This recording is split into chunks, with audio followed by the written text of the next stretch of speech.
Bonjour à tous et à tous, j'espère que vous allez très bien.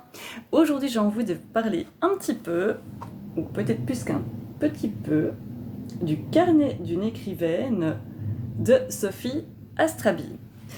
Alors, pourquoi je vous en parle aujourd'hui? En fait, c'est un livre que j'ai déjà lu. Je l'ai lu très précisément le 29 juin 2022.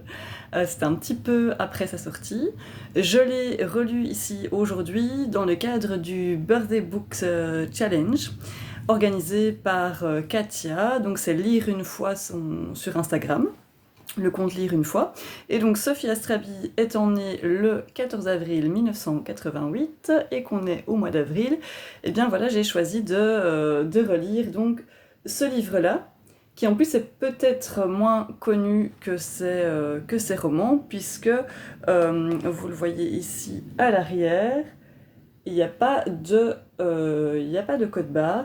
Donc c'est un livre que Sophie Astrabi a auto-édité. Comment est-ce que j'ai connu Sophie Astrabi? Tout d'abord, c'est grâce à l'émission, on va dire l'émission.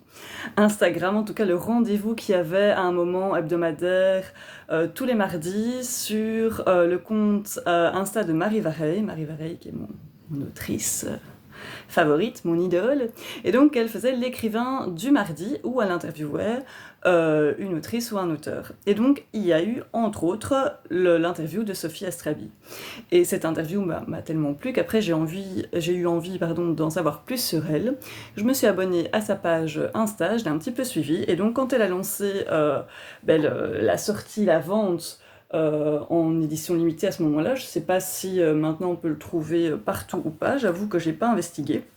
Donc son carnet d'une écrivaine, eh bien j'ai sauté sur l'occasion. J'ai sauté sur l'occasion parce qu'à ce moment-là, c'est toujours le cas, mais à ce moment-là, j'écrivais déjà. Et c'était une époque où j'avais pas encore du tout trouvé de maison d'édition, je n'avais eu que des refus. Et donc j'étais auto-éditée, un peu désespérée, un peu beaucoup désespérée. Alors, ici, c'est un carnet, contrairement au petit carnet de l'écrivain que je vous ai présenté d'Adeline Dias il y a 2 jours. Là, on n'est pas sur un carnet pratique à remplir, on est vraiment sur une histoire, en fait, enfin sur son histoire d'écrivaine.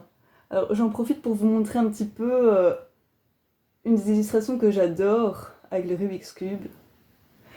Voilà, qui est dedans, qui explique que donc, ben voilà, même si on a du mal au début et qu'on croit qu'on n'y arrivera jamais, eh bien, il y a un moment on y arrive, et quand on y arrive, eh bien, on repense après à ses débuts, et on comprend que voilà, c'était normal que ce soit compliqué, mais si on persévère, qu'on n'abandonne pas, un jour on y arrive. Donc ça, on va dire que c'est la grande morale de ce récit. À la fin de son histoire, elle nous met quand même quelques conseils pratiques pour ceux qui veulent se lancer dans l'écriture d'un roman, mais c'est pas spécialement destiné aux écrivains, en fait. On peut juste le lire pour voilà, s'informer et en savoir plus sur ce personnage qu'est Sophie Astrabi. Tout simplement, si vous aimez bien les biopics, si vous aimez bien les émissions, comme moi, mon émission préférée, c'est Un dimanche à la campagne, où vous voulez en savoir un petit peu plus sur le parcours de personnalités qui vous sont chères et que vous aimez les écrivains et peut-être Sophie Astrabi que vous connaissez déjà sûrement, mais voilà, n'hésitez pas. Alors, pourquoi est-ce que j'aime ce livre? Ben, déjà, voilà, moi j'aime bien lire des parcours comme ça de personnes qui m'inspirent. Ça me redonne du courage aussi, ça me rebooste. Ça m'avait déjà boosté, beaucoup parlé la première fois, donc je vous dis à un moment où j'étais assez découragée.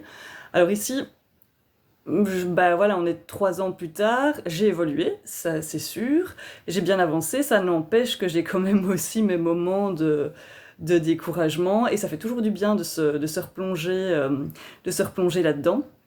Et puis c'est vraiment écrit d'une façon très légère, avec beaucoup d'humour, et justement, bah, moi je le perçois pas de la même manière aujourd'hui qu'il y a 3 ans, donc voilà, c'était intéressant de le relire. Et je pense que en dehors de ce livre-là, ben, il y a plein de livres, plein de romans que je devrais relire aussi, et parfois je les laisse dans ma bibliothèque et je ne les relis pas parce qu'il y en a toujours des nouveaux qui arrivent, qui s'accumulent, et qu'en fait je suis sûre que ça ferait du bien de les relire, tout simplement, plutôt que de toujours reprendre du nouveau. Enfin voilà, ça c'est pour la petite note. Voilà, alors une petite anecdote. Vous me voyez souvent regarder par là, mais c'est parce que cette fois-ci, je me suis un peu organisée. J'ai écrit un petit plan de ce que j'allais vous raconter. Euh, donc voilà. Et j'arrive, rassurez-vous, au dernier point. Parce que je sais qu'on n'a pas toujours le temps de regarder des vidéos, et si c'est trop long, ben voilà, on passe à autre chose. Mais là, la petite anecdote, c'est que donc en juin 2022, où j'étais vraiment à fleur de peau et j'avais lu ça m'a fait vraiment beaucoup, beaucoup de bien. Et donc j'avais préparé un très long mail à Sophie Astrabi. Alors je sais plus ce que j'ai raconté exactement, je peux retrouver, hein, mais je suis pas allée rechercher. Mais donc je lui avais écrit un très long mail. Et comme je fais souvent, j'écris d'abord le mail et ensuite j'inscris l'adresse mail à laquelle je l'envoie parce que j'ai toujours peur de commettre une erreur ou que le mail parte trop vite, etc., etc. Donc comme ça s'envoie à personne. Et une fois que j'avais fini mon très long mail, que je l'avais bien relu pour voir s'il n'y avait pas d'erreur, etc., je me suis rendu compte que j'avais pas son adresse mail. Donc je me suis amusée sur Instagram à lui couper tous des petits morceaux parce que en fait sur Insta j'arrivais pas du tout à copier tout le mail en une seule fois en un seul message. Donc j'ai fait plein de petits morceaux en disant ben voilà, j'avais préparé un très long mail mais j'ai pas trouvé votre adresse, etc. Et elle m'a répondu très gentiment dans les 2 minutes qui ont suivi, je crois, et en me disant pourtant c'était très facile de trouver mon adresse. Et donc elle a fait une capture d'écran de sa page Insta avec un endroit où il était mis écrire et une petite flèche, et donc voilà, il y avait son adresse mail qui était là aussi, mais voilà, je ne le savais pas. Voilà, ça vous fera peut-être pas rire, moi sur le coup, ça m'a fait rire, mais bon voilà. Là on s'approche déjà des 7 minutes, donc je vous laisse tranquille pour aujourd'hui, mais dites-moi quand même si vous connaissez Sophie Astrabi, si vous avez déjà lu ce carnet d'une écrivaine, si vous avez envie de le découvrir ou pas, et quel roman d'elle vous avez déjà lu.